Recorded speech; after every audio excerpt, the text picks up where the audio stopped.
Bumalik ang Pilipinas sa pagdating ng isang higanteng anti-submarine warship mula sa India.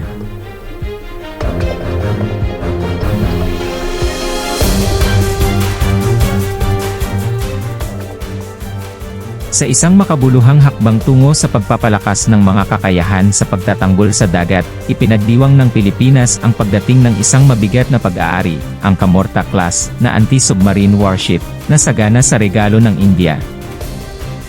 Ang kahangahangang sasakyang dagat ay dumaong sa isang base ng hukbong dagat ng Pilipinas, na minarkahan ang isang mahalagang sandali sa pagpapalakas ng diplomatikong relasyon sa pagitan ng dalawang bansa. Ang barkong pandigma ng klase ng Kamorta, na kilala sa mga advanced na kakayahan sa pakikidigma laban sa submarino, ay seremonyal na tinanggap ng mga opisyal ng militar at gobyerno, na binibigyang diin ang pagtutulungang pagsisikap na pahusayin ang panrehiyong seguridad. Ang Pilipinas, isang archipelagic na bansa, na nasa estratehikong lokasyon sa Southeast Asia, ay naging maagap sa pagpapatibay ng mga maritime defense nito sa gitna ng umuusbong na geopolitical dynamics. Ang pagdating ng barko ay sinalubong ng isang maringal na seremonya, na dinaluhan ng matataas na opisyal mula sa dalawang bansa. Ipinakita ng Philippine Navy ang kahandaan nitong isama ang Kamorta-class warship sa fleet nito, na itinatampok ang magkasanib na pangako sa maritime security at ang ibinahaging pananaw ng isang matatag at secure na Indo-Pacific na rehiyon. Ang Kamorta-class warship ay kilala sa makabagong teknolohiya nito, na idinisenyo upang matukoy at ma-neutralize ang mga banta sa submarino ng epektibo. Nilagyan ng mga makabagong sonar system, torpedo, at anti-submarine rocket, ang sasakyang dagat ay makabuluhang pinahusay ang mga kakayahan ng Pilipinas laban sa submarino na pakikidigma. Ang pagkuha na ito ay nakikita bilang isang estratehikong hakbang ng Pilipinas, upang tugunan ang mga umuusbong na hamon sa seguridad sa maritime domain nito. Sa pagsasalita sa seremonya ng pagtanggap, ang tagapagsalita ng Philippine Navy na si Commander Maria Santos, ay nagpahayag ng pasasalamat sa kabutihang loob ng India, na binibigyang diin ang kahalagahan ng pandaigdigang pakikipagtulungan sa pangangalaga ng rehiyonal na katubigan. Sinabi niya, ang pagdating ng barkong pandigma ng klase ng Kamorta, ay nagmamarka ng isang bagong kabanata sa aming pakikipagtulungan sa pagtatanggol sa India. Kami ay nakatuon sa pagtutulungan upang matugunan ang mga karaniwang alalahanin sa seguridad, at itaguyod ang mga prinsipyo ng isang malaya at bukas na Indo-Pacific. Ang diplomatikong kahalagahan ng kilos na ito ay binigyang diin din, kung saan muling pinagtitibay ng dalawang bansa ang kanilang pangako sa pagpapatibay ng mas matibay na ugnayan. Ang Pilipinas at India ay may matagal ng kasaysayan at kultural na koneksyon, at ang kooperasyong militar na ito ay lalong nagpapatibay sa kanilang estratehikong partnership. Ang presensya ng Kamorta-class warship ay inaasahang magsisilbing deterrent laban sa mga potensyal na banta sa dagat, na nag-aambag sa pangkalahatang katatagan ng rehiyon.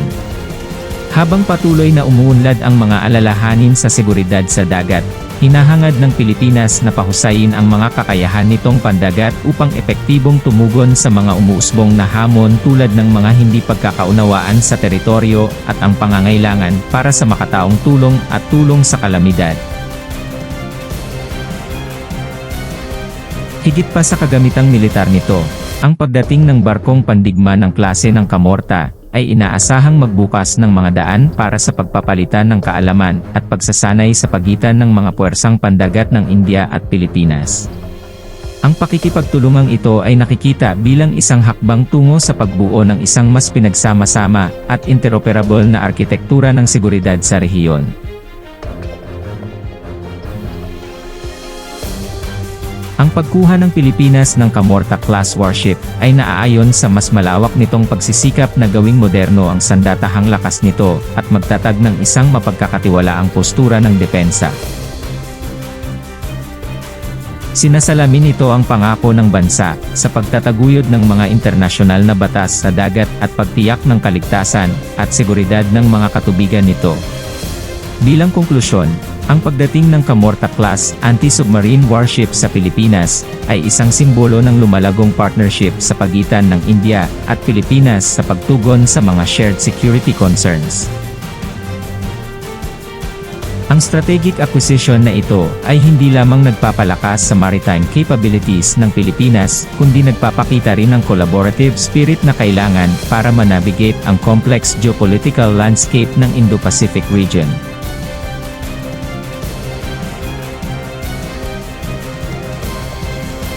Higit pa sa kagamitang militar nito, ang pagdating ng barkong pandigma ng klase ng Kamorta ay inaasahang magbukas ng mga daan para sa pagpapalitan ng kaalaman at pagsasanay sa pagitan ng mga puwersang pandagat ng India at Pilipinas. Ang pakikipagtulungang ito ay nakikita bilang isang hakbang tungo sa pagbuo ng isang mas pinagsama-sama at interoperable na arkitektura ng seguridad sa rehiyon.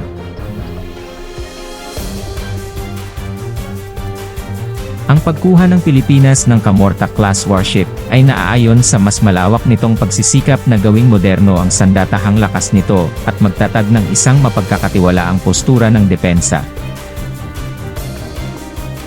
Sinasalamin nito ang pangako ng bansa sa pagtataguyod ng mga internasyonal na batas sa dagat at pagtiyak ng kaligtasan at seguridad ng mga katubigan nito.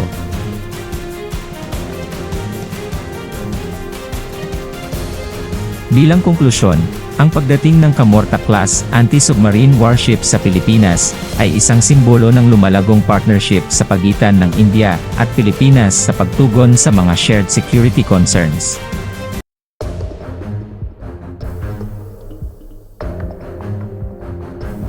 Ang strategic acquisition na ito ay hindi lamang nagpapalakas sa maritime capabilities ng Pilipinas, kundi nagpapakita rin ng collaborative spirit na kailangan para manavigate ang complex geopolitical landscape ng Indo-Pacific region.